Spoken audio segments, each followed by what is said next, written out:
Tinalakay ng pulisya ang isang bahay sa Lumban sa Laguna na sinasabing kuta ng iligal na droga na malapit lamang sa isang paaralan. Yan ang tinutukan ni Jay Sabale. Exclusive. Nasa 80 pulis ang nag-convoy.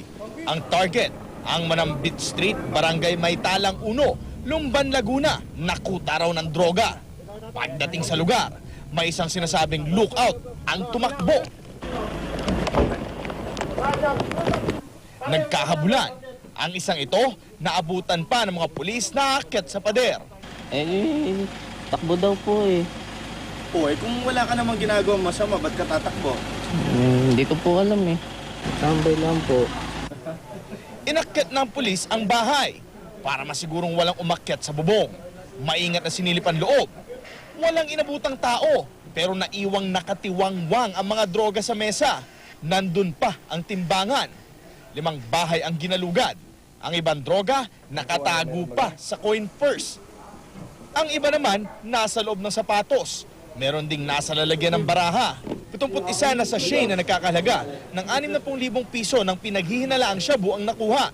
Merong nakumpiska ring motorsiklo at tricycle na iniwan daw ng mga bibili. 6 katao rin ang naaresto. Kabilang sina Orlando Manambit alias Bahaw at ang target ng search warrant na si Lozano Flores alias Ungko. Nagbebenta raw, nagbebenta ka ba? Paano lang po, minsan.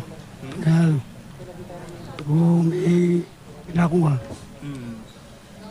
paparaos lang po ng gamit para makatira na. Hindi ka gumagamit? Hindi po. Dito sa Lumban, itong street na to ang masasabi nating may pinakamaraming droga at bentahan. Pero dire-diretso naman yung effort natin para masukpo yung illegal na droga dito sa Lumban. Ang nakakabahala raw, wala pang 50 metro ang layo ng kalye mula sa pampublikong elementary school. Jay Sabale, nakatutok, 24 oras.